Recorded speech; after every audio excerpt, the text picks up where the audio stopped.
YouTube, what's up? It's your boy Young Mustard back with another video, and man, oh man, let me just apologize right now to the king himself.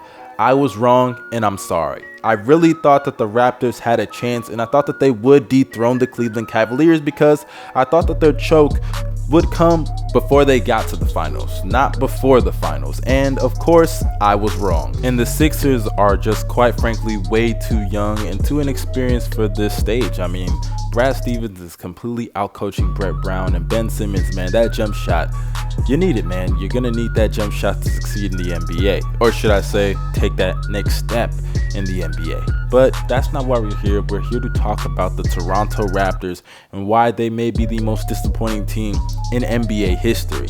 But before we get any further, I would like to give a shout out to the sponsors, SeatGeek. SeatGeek is the app that takes tickets from all over the web and puts them in one place that makes buying them easy. They score every ticket from 1 to 10 to let you know where the best seats are, the best and the worst deals. Also, you can check the view from the app that lets you know where you're going to sit.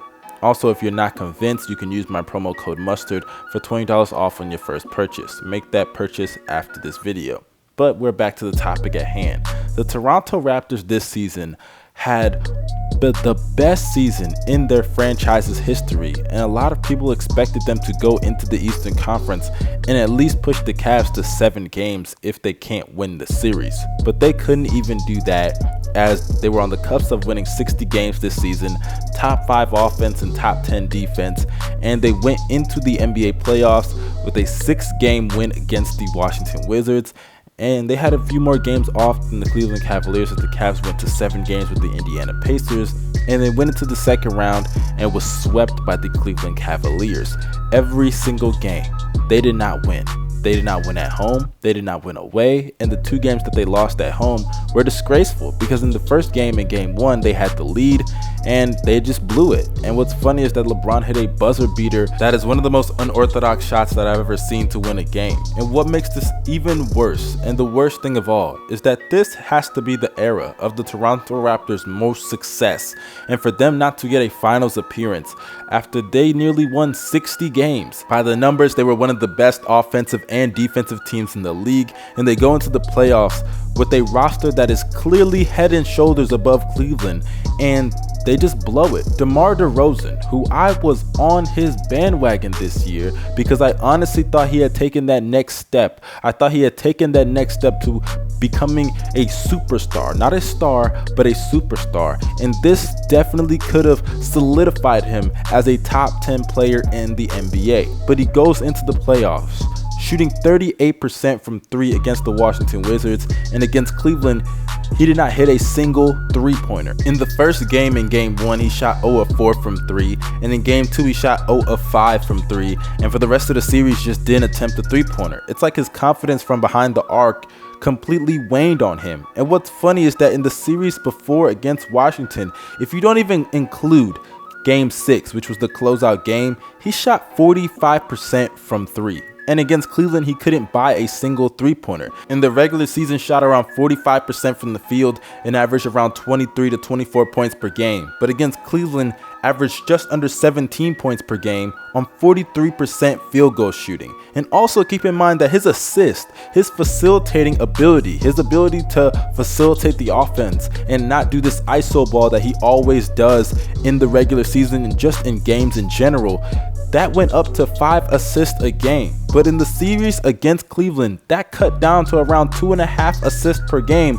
So that shows he went back to his choking ways in his isolation plays. And I remember when I made that video about the most overrated players in the league, people were so upset that I put Demar Derozan on that list and I called him a choker and I said he's the most overrated player in the NBA. But you know what's funny? Those same people were sitting here telling me and swearing up and down that it wasn't DeMar that was choking, it was Kyle Lowry. But Kyle Lowry in this series averaged 18 points, 9 assists, and 4 rebounds, as well as a steal, while shooting 57% from the field and 46% from 3. And also, I understand that in the closeout game in game 4, he didn't do that well. He did only have 5 points and he shot 28% from the field. That's just horrendous. I don't even excuse that at all. But in the first 3 games, that series average just becomes even more ridiculous because in the first 3 games, he averaged 22 points, 8 assists, 3 rebounds, a steal, while shooting 63% from the field and 50% from 3. Kyle Lowry, a 32-year-old 6-foot point guard, showed up in this series. If Demar Derozan, the guy that they put their franchise in, the franchise player, the guy who they gave that huge max contract to, if he had just showed up, they would have won this series because Cleveland, with all their inconsistencies like their defense, J.R. Smith, Jordan Clarkson, Rodney Hood, Larry Nance, even Kevin Love, they should have won this series. I mean, I know LeBron's a great player. I have him top 5 all time. But for them to go down the way that they went down, they didn't even put up a fight. And I understand it's not just DeMar, it's the culture of this team. And people are blaming Dwayne Casey. Look, I understand Dwayne Casey, before this year, I was saying they may need to fire this man.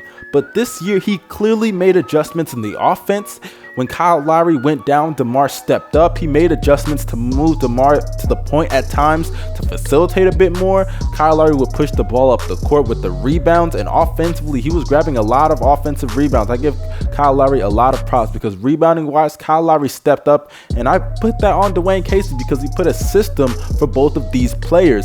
But it's clear that it is not Dwayne Casey's fault. You cannot change the culture of a certain player. That's just who he is. He's a choker.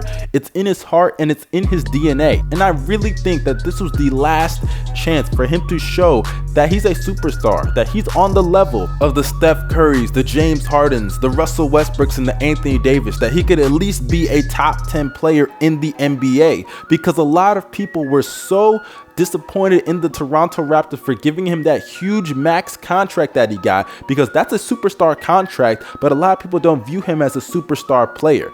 That is the sad and harsh reality of DeMar Derozan and the Toronto Raptors. This is the most success that they have ever experienced, and for them not to even get a finals appearance and for them to get swept this year just confirms what they are as an organization and what DeMar Derozan identifies this organization as: a choking organization that no matter how many great players they get, they will continuously underachieve and not live up to their expectations. This is a disgrace. This is a shame, not only to the Toronto Raptors, not only to Kyle Lowry, not only to the players, but to DeMar Derozan himself, because he has consistently let us down year by year by year. DeMar Derozan, you will never be a top 10 player. You will never be a superstar. And honestly, there are so many great young players coming up that you are kind of being surpassed by them already. I mean, how long is it going to take before Ben Simmons, Donovan Mitchell, Jason Tatum, Joel Embiid, Jaylen Brown, before they start surpassing you? So at the end of the day, this is the saddest and just the most disappointing franchise in the NBA. There's really nothing anyone can say anymore about this team. I have lost completely all faith in this roster. DeMar Derozan, you have let me down time after time after time. The Raptors in general have let me down time after time after time. And Kyle Lowry, you're not completely off the hook because you did not show up in game 4. 5 points on 28% field goal shooting. That's completely unacceptable, and you're not going to just get let off easy for that. But Dwayne Casey, man, it's not your fault, because no matter what adjustments and what coaching arrangements you make, what's in a player's DNA is already in their DNA, and honestly, you just can't change it. Chokers are naturally born that way. This is your boy Young Mustard signing out. Make sure you follow me on Twitter, follow me on Instagram, and add me on Snapchat. The links for that will be down below. And also follow me on Twitch. Subscribe if you're new. Hit the bell to be notified. This is your boy Young Mustard signing out. Have a great day. Peace. I woke up Chris Breezy. Oh my God, I'm the man.